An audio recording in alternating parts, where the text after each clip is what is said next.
হাউজে কাউসার যার পেটে যাবে ও দোজখে যাবে না, না এই পানি যার পেটে যায় ওই পেট দোজখ সবার ক্ষমতা রাখে না। গুনার থেকে যদি বাঁচতে চাও ডেলি ফজর পড়ো আর 10 বার সূরা ইখলাস পড়ো,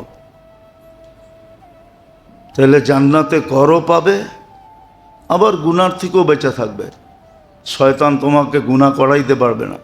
আল্লাহর রসুল শিক্ষা দিয়েছেন, সকালবেলা ফজর নামাজ পড়ে এসে জিজ্ঞাসা করতেন ঘরে কিছু আছে আজকে? তো আম্মাজানরা বলতেন কিচ্ছু নাই, আমি রোজার নিয়ত করলাম। তাহলে রোজার সওয়াব। আর যদি কিছু থাকতো তাইলে ওটা খায়া নিতেন না, রোজার নিয়ত করতেন না। তো মুসলমানদের তো শিক্ষা এটাই ছিল যে ঘরে নাই রোজার নিয়ত, ঘরে আছে খামু। রোজার সওয়াব। আতঙ্কের তো কিছু নাই, চিন্তার তো কিছু নাই, অন্যের মাথায় বাড়ি দেওয়ার তো কিছু নাই যে ঘরে নাই আমাকে কারো মাথায় বাড়ি দিয়ে আনতেই হবে। আরে নাই, রোজা রাখো। শিক্ষা তো এটাই ছিল। আজকে সারা দুনিয়ার মুসলমান আতঙ্কিত কেন? এত কিছু শিক্ষা দিলেন, সাহাবারা তো আতঙ্কিত ছিল না, সমুদ্রের থেকে আতঙ্কিত ছিল না, পাহাড় থেকে পর্বত থেকে কোনো জিনিস থেকে আতঙ্কিত ছিলেন না। কেননা দিলে জায়গাই ছিল না, আতঙ্ক নিবে তো নিবে কোথায়? এক আতঙ্ক ছিল আল্লাহর, আল্লাহ নারাজ হয় কিনা। তো আমাদেরকে তো সব পদ্ধতি শিখিয়ে দিয়ে গেছিলেন। তা সত্ত্বেও মুসলমান, ওই কবির কথাই সত্য। যদিও আল্লামা ইকবাল লিখছিলেন वो मुअज़्ज़ज़ बने हैं आमिले कुरआन होकर, वो मुअज़्ज़ज़ बने हैं आमिले कुरआन होकर। যারা সম্মানিত ছিল কোরআন মাইনা, हम जलील ও খার है तारिक कुरआन होकर। আমরা আজকে সব আছে, সত্য কথা। আপনি আমার সাথে ঘুরেন আর দেখেন, আল্লাহ সুযোগ দিছে, এটাকে কাজে লাগাই, মনে প্রাণে কাজে লাগাই। এই সম্মানিত মাস গুনার থেকে বাঁচি।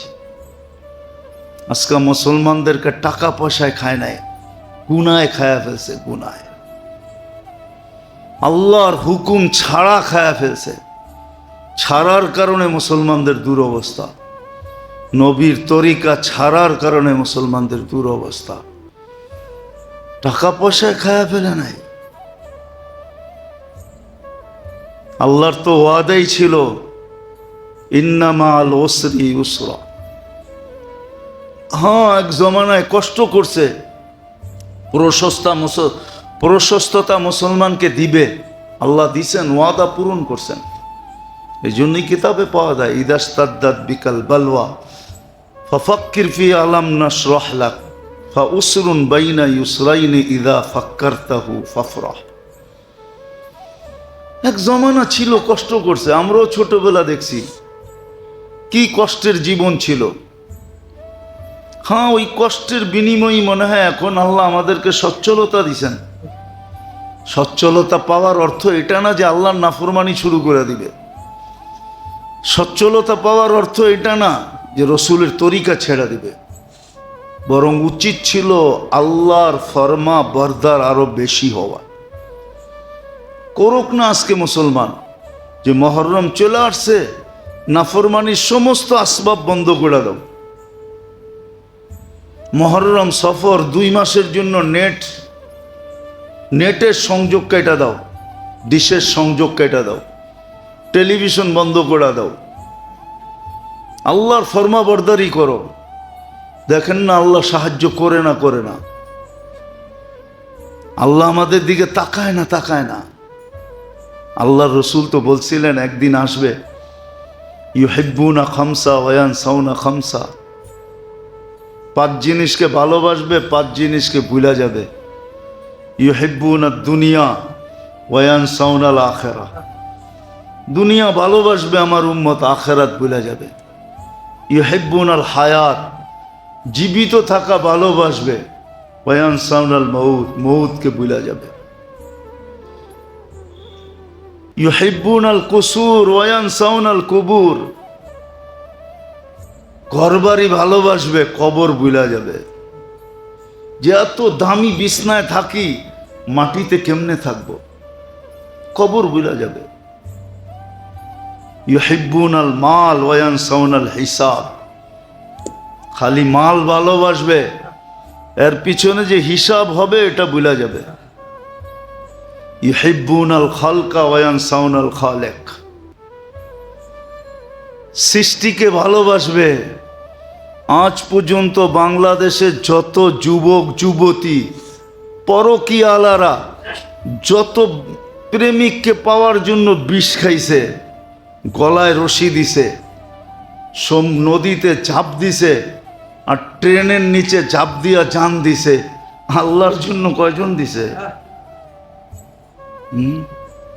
সৃষ্টিকে ভালোবাসবে, আল্লাহকে ভুলা যাবে।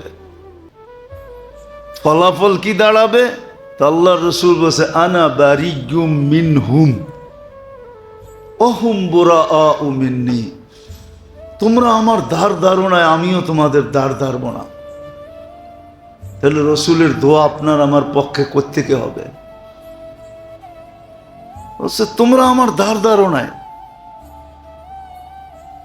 আমাকে পুরা ভান্ডারের চাবি আল্লাহ দিয়া দিতে চেয়েছে, আমি তোমাদের দিকে তাকায় চাবি নেই নেই। আমাকে মক্কার পাহাড়গুলাকে সোনা বানায় দিতে চেয়েছে, আমি তাও নেই নেই। আমি জীবনে 23 বৎসরে ময়দার রুটি কোনোদিন চোখেও দেখি নাই, খামু তো দূরের কথা।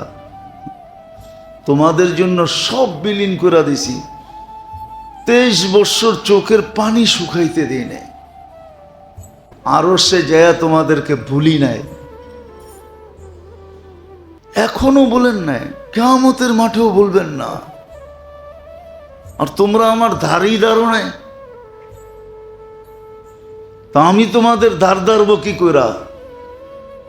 আজকে মনে হয় এটাই হয়ে গেছে। এই জন্য আসেন মেরে দোস্ত, মুহররম মাস পাইছি, এটার মাস হলো গুনার থেকে বেঁচে থাকার মাস, গুনাহ করার মাস না। নেকের যত কাজ আছে এটার ভিতরে প্রতিযোগিতার মাস, যত বেশি প্রতিযোগিতা করতে পারি। শুধু 2 দিন রোজা রাখা না, পুরা মাস রোজা রাখেন। মুহররম সফর 2 মাস প্রতিযোগিতা করেন নেকের ভিতরে, কত বেশি প্রতিযোগিতা করা যায়। সর্বনেকি লাইনে, নেকের যত লাইন আছে, দুরুদ পড়ি, তাসবিহ পড়ি, তাহলিল পড়ি, তেলাওয়াত করি, পাবন্দির সাথে জামাতে নামাজ পড়ি, লাগান সময়টাকে কাজে। দুনিয়ার আখেরাতের পার্থক্য এরকম দুনিয়ার মতন না। আখেরাতের পার্থক্য অনেক আগে মনে হয় বলছিলাম, আজকেও আবার বলি, যে দুনিয়ায় যে আমার থেকে একবার সুবহানাল্লাহ বেশি বলবে, ওর আর আমার দূরত্ব দুনিয়ার এই 1 তালার 2 তালার দূরত্ব হবে না, অনেক বড় দূরত্ব হবে, অনেক বড়। হাদিসে আছে, সুমধুর আওয়াজ উঠবে, জান্নাতি তার লোকদেরকে জিজ্ঞাসা করবে, এত সুমধুর আওয়াজ কিস থেকে? বলবে তোমার উপরের জান্নাতির থেকে। বলছে কোনো অনুষ্ঠান? কয় না, কোনো অনুষ্ঠান না, স্বামী স্ত্রী খাটে বৈশা পাশ পরিবর্তন করতেছে, আর খাটের থেকে এই আওয়াজ বাহির হয়ে আসতেছে। বলছে এত বড় মর্যাদা পাইলো কি করে?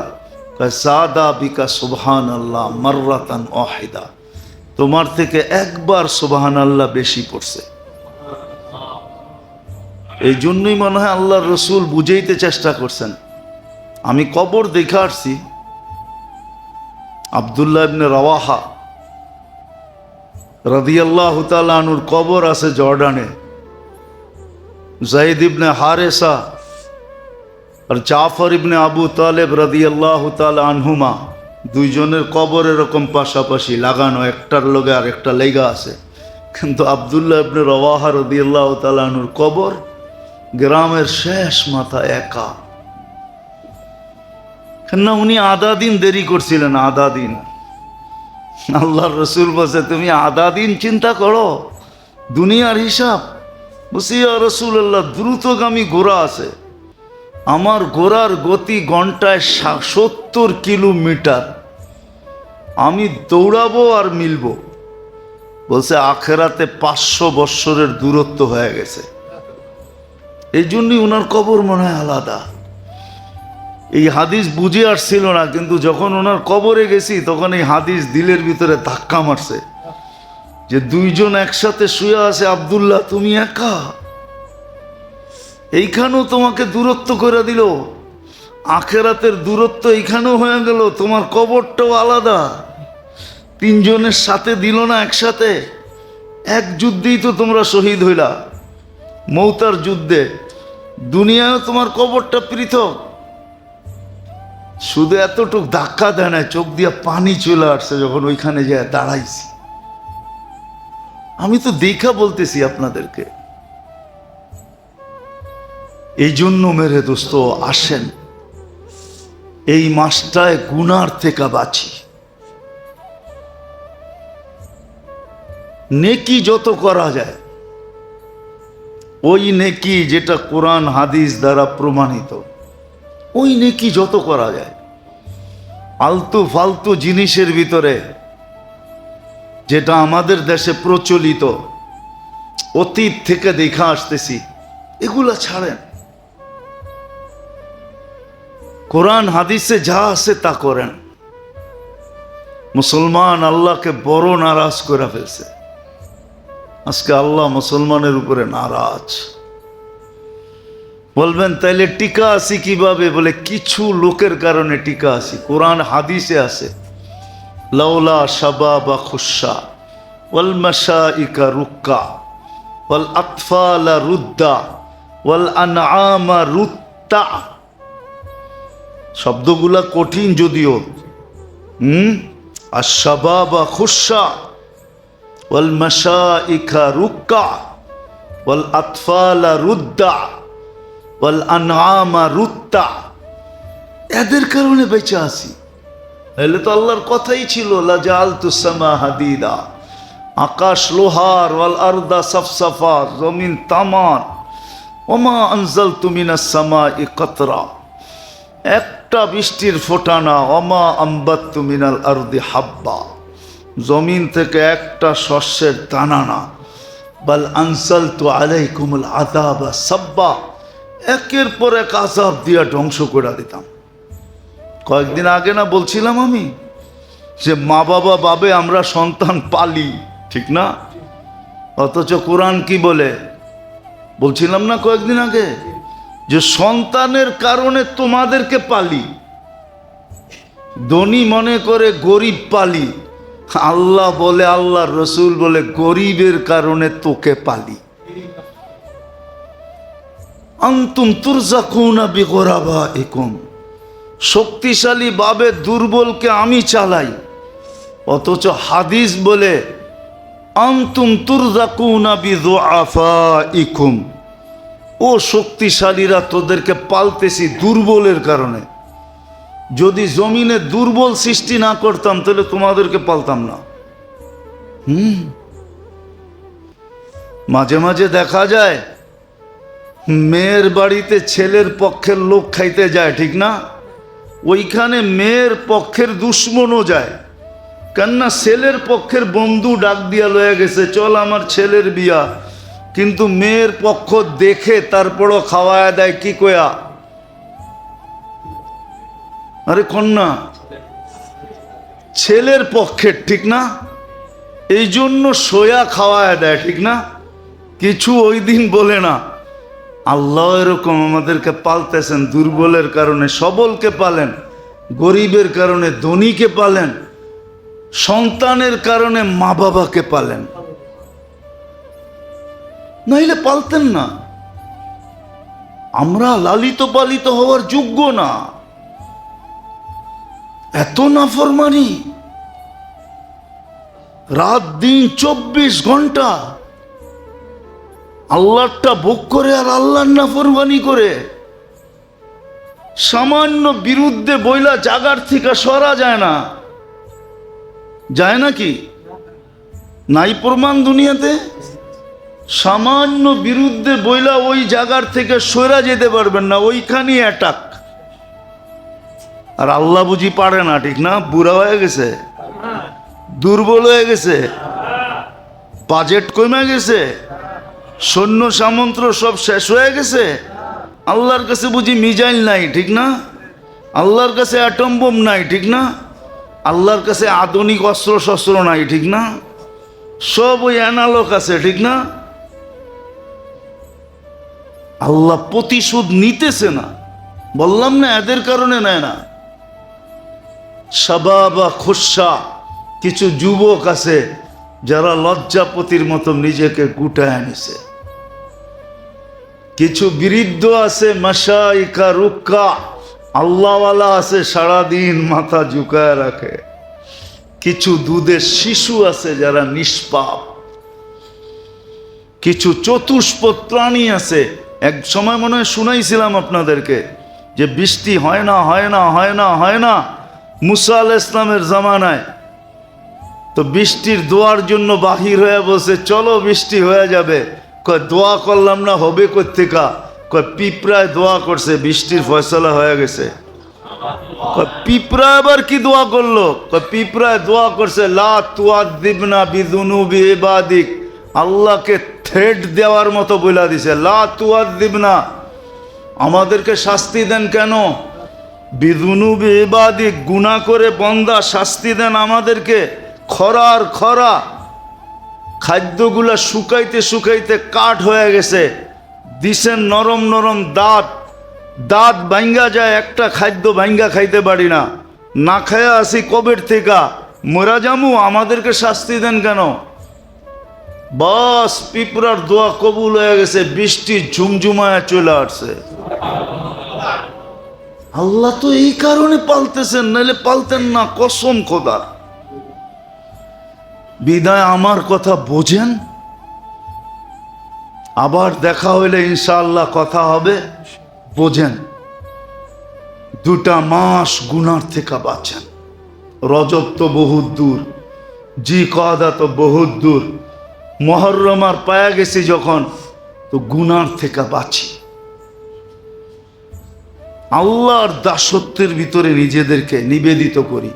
আসেন, ইউটার্ন নেই, কোরআন ইউটার্নের কথাই বলতেছে, লিউযিকাহুম বাদাল্লাযী আমিলু লাআল্লাহুম ইয়ারজিউন, তোমরা ফিরে আসো।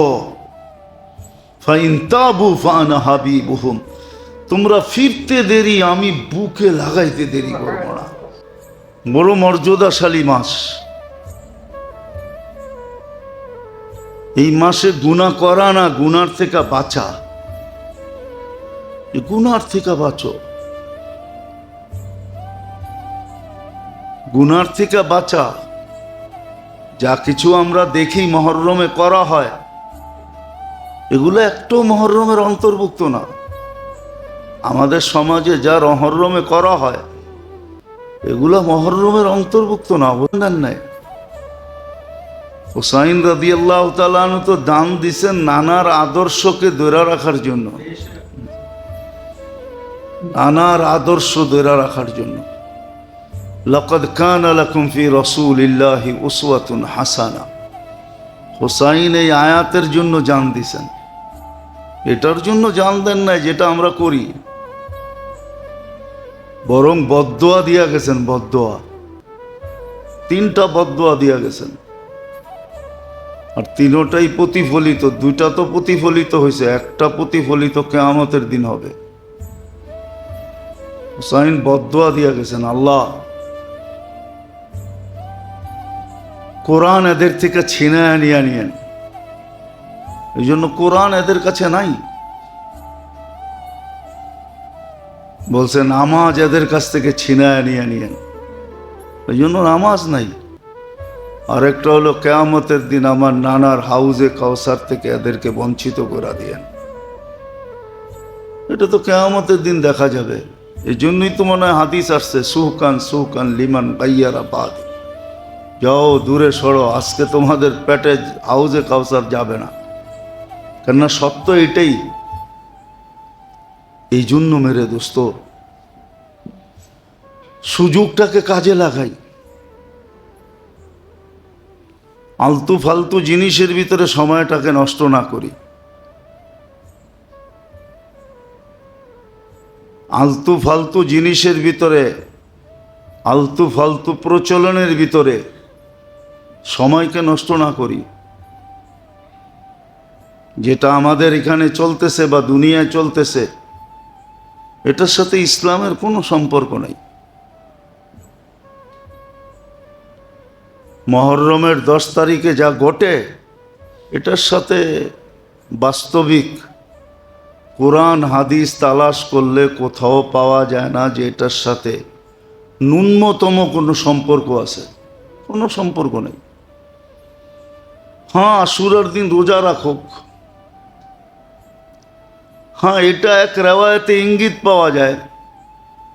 আশুরার দিন পরিবার পরিজনের উপরে খরচ করুক সাধ্য অনুযায়ী, 1 বৎসরের বরকতের দরজা খুলে যাবে। সাধ্য অনুযায়ী পরিবার পরিজনের উপরে হাত খুলা খরচ করুক, তাইলে দেখা যাবে 1 বৎসরের বরকতের রাস্তা খুলবে। সাধ্য অনুযায়ী দান সৎকা করুক। সৎকা তো প্রতিদিনই করা উচিত।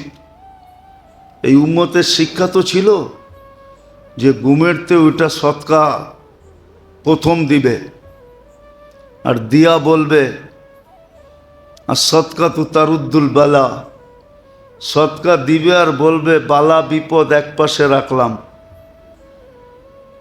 বালার বিপদ দূর হয়ে যেত। সৎকা তো প্রতিদিন সকালেই দেওয়া উচিত ছিল।